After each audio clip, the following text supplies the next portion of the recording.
आपकी আদালতে সলমান খুরশিদের ওপর অভিযোগ হলো যে উনি রীতিমতো দ্বিচারিতা করেন। সলমান সাহেব শুরুর দিনগুলোতে খুব গর্জেছেন, খুব বর্ষেছেন আপনি অমর সিং এর ওপর, মুলায়ম সিং যাদবের ওপর, কিন্তু গত ২-৩ দিন ধরে আমি এটা শুনতে পাচ্ছি যে একটু ভয় পেয়ে গেছেন আপনি ওদের। না না, ভয়ের কোনো কথাই ওঠে না, কোনো প্রশ্নই নেই।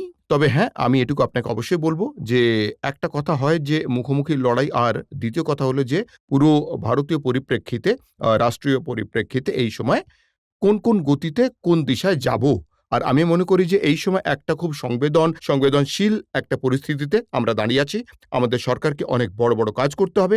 আমাদের এমন কিছু করতে চাই না আমরা যাতে আমাদের সরকার সমস্যায় পড়ে। কোনো দ্বিধা আমাদের সরকারের কাছে আসে, আমরা কষ্ট সয়ে নেব, কিন্তু আমাদের কেন্দ্রীয় সরকারকে কোনো কষ্ট পেতে দেব না। তো আপনার কি মনে হচ্ছে যে অমর সিং বামপন্থী দলগুলোর সাথে মিলে আপনার সরকারকে সমস্যায় ফেলতে পারে? না, বামপন্থী দলের সঙ্গে আমার সম্পর্ক আছে, বামপন্থী দলের সাথে ওদেরও সম্পর্ক আছে। আমি ওদের কোনো রকম বিড়ম্বনায় ফেলতে চাই না, ওদের কোনো রকম দ্বিধায় ফেলতে চাই না। যদি কথাবার্তায়, সংবাদে ওরা এই কথাটা বুঝতে পারে যে উত্তরপ্রদেশের ভালোর জন্য অথবা উত্তরপ্রদেশের বিকাশের জন্য কিছু পদক্ষেপ নেওয়া দরকার, তো আমরা ওদের সেই সময় নিশ্চয়ই স্বাগত জানাবো, কিন্তু কথাবার্তার মাধ্যমেই এই ব্যাপারটা সমাধান হবে। আমি নিজের কথাটা জবরদস্তি বা গায়ের জোরে কাউকে বানাতে বাধ্য করতে তাহলে চাই কি না। এটা সত্যি যে আপনার কাছে ওপর থেকে ইশারা এসেছে যে আপনার হিটটা একটু কম করে দিন? দেখুন, ওপর থেকে ইশারা তার কাছে আসবে যে বুঝতে পারে না। আমি বুঝতে পারি। আমি বুঝতে পারি যে আমার দায়িত্বটা কি এবং আমি জানি কেন্দ্রীয় সরকারের দায়িত্বটা কি। সেই জন্য আমি এমন কোনো কাজ করতে প্রস্তুত নই যাতে কেন্দ্র সরকার কোনো অসুবিধায় পড়ে। আমার কাছে অগ্রাধিকার কেন্দ্রীয় সরকার, আর এই দেশের কাছেও অগ্রাধিকার কেন্দ্রীয় সরকারই পাবে। উত্তরপ্রদেশে তো ভোট হবেই। আজ না হলে ৪ মাস পরে হবে বা ১০ মাস পরে তো আসবে। এটা কিন্তু দ্বিচারিতা ভোট তো হলো না হবেই। সলমান সাহেব? একদিকে আপনি বলছেন যে এরা উত্তরপ্রদেশের ক্ষতি করছে, উত্তরপ্রদেশে কংগ্রেসকে আরো শক্তিশালী করতে হবে, কিন্তু উত্তরপ্রদেশে যাদের আপনি শত্রু বলে মনে করছেন তাদের সঙ্গেই কোথাও হাত আমি মেলাচ্ছেন হাত আপনি। মেলাইনি। আমি শুধু চাই যে যেমন আজ আমি কাঠগড়ায় বসে আছি, এভাবেই জনতার সামনে ওরাও কাঠগড়ায় এসে বসুক। আর সে সময় আসবে। সে সময় আসবে, ভোটের সময় আসবে। আমি অবৈধভাবে সরকার ফেলবো না, এটা আমার বিরুদ্ধে আপনার অভিযোগ। অবস্থা এমন যে আপনি সামনেও আসেন না, মুখও খোলেন না। না, না, না। এ এমন কথা ঠিক নয়। এ কথাটা ঠিক নয়। মুখ লুকোতে হলে ওরা লুকোবে। সামনে তো আমি আছি। আমি প্রকাশ্যে লড়াই করছি। কিন্তু লড়াইয়ের অর্থ এটা নয় যে আমি অবৈধভাবে ওদের ক্ষতি করে দেব। আমি মুখোমুখি লড়াই করি, পেছন থেকে আক্রমণ করি না। পেছন থেকে আক্রমণ করি না আমি। সলমান সাহেব, বারাণসীতে বোম ব্লাস্ট হলো। ভারতীয় জনতা পার্টি, বহুজন সমাজ পার্টি এটা বলেছে যে মুলায়ম সিং যাদবের সরকারকে বরখাস্ত করা হোক। আপনি ছোট ইস্যুতে তো লড়াই করেন, কিন্তু এই ইস্যু নিয়ে আপনি সামনেই এলেন না। দেখুন, আমি এটা খুবই সংবেদনশীল একটা ব্যাপার। আমি এটা মনে করি যে আমাদের যতই মানে আমাদের সমস্যা হোক না কেন মুলায়ম সিং যাদবের সরকার থেকে আমাদের যতই সমস্যা এবং অসুবিধে হোক না কেন, কিন্তু যখন সন্ত্রাসবাদের প্রশ্ন আসে তখন আমাদের শত্রু সন্ত্রাসবাদ। এবং সেই জন্য আমি বলে দিয়েছি, এটা সুযোগ নয় যে আমরা সন্ত্রাসবাদের সামনে নিজের দেশকে টুকরো টুকরো করে দেখাবো যে দেশ ভেঙে গেছে। এই সময় আমরা সবাই এক। কার্গিল যখন ছিল আমরা সবাই এক ছিলাম, এই সময়েও আমরা সবাই এক। এটা কি তিক্ত সত্য নয় যে জর্জ বুশ আসার পরে আপনি যেভাবে দেখেছেন যে সারা দেশের মুসলিমরা অসন্তুষ্ট হয়েছিল কংগ্রেস পার্টির উপর, যেভাবে বিক্ষোভ দেখিয়েছিল, যে ধরনের শক্তি ওরা দেখিয়েছিল, তাতে কংগ্রেসের মনে হয়েছে যে যতজন মুসলিম আছে আমাদের সঙ্গে তারাও না এটা চলে ঠিক যায়? এমন নয়। দেখুন, আমি এটা মনে করি যে সংখ্যালঘুদের প্রতি কংগ্রেসের একটা দায়িত্ব আছে। কংগ্রেসের একটা সম্বন্ধ আছে। আর কংগ্রেসের দায়িত্ব, সেই দায়িত্ব আমরা পুরো করব।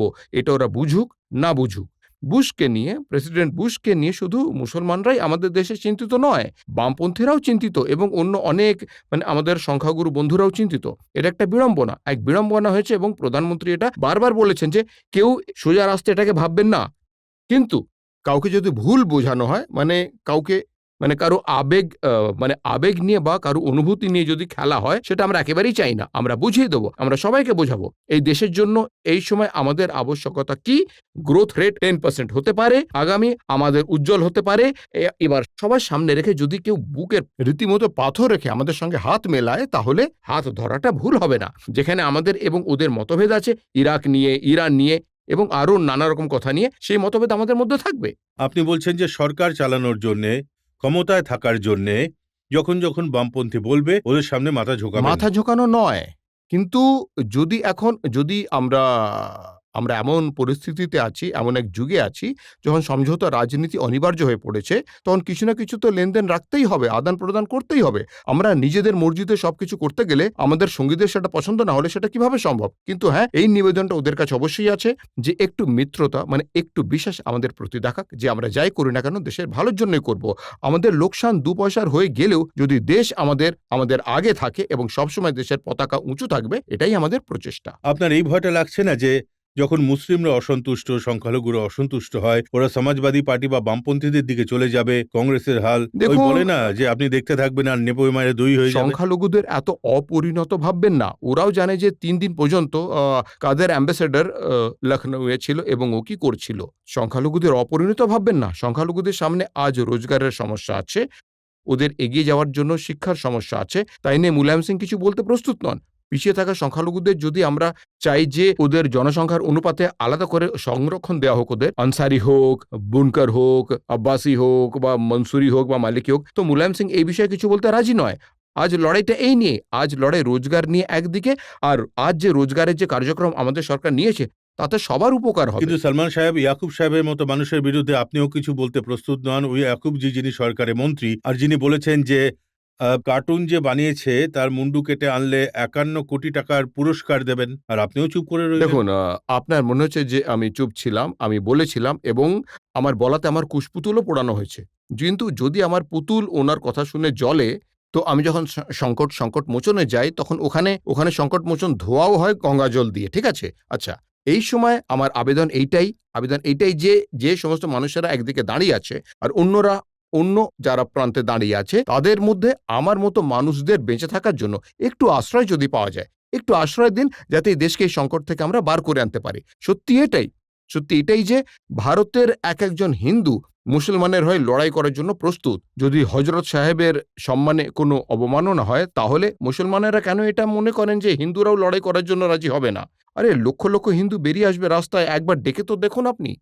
হিন্দুদের বার করার জন্যই তো আডবাণীজি আবার রথে চড়ে বেরিয়ে পড়েছেন। কিন্তু কোন রাস্তায় নিয়ে যাচ্ছেন ওই রথ, সেটা তো দেখে নিন। আমরা চাই যে হিন্দু এবং মুসলমান এক হোক। হিন্দুর কষ্টের কথা বলুক আর হিন্দু মুসলমানদের সমস্যার কথা বলুক। আডবাণীজি কি করতে চাইছেন আমি জানি না। জিন্নাকে ভোলাতে চান সেই জন্য বেরিয়েছেন ওই রথে, নাকি জিন্নাকে আরো উজ্জ্বল করতে চান এই দেশে, সেটা আমি জানি না। তবে ওনার পার্টি তো জিন্নার কথা অনুসারে ওনাকে একধারে করেই দিয়েছে। এখন দেশ কি করবে ভবিষ্যতই বলে দেবে সেটা।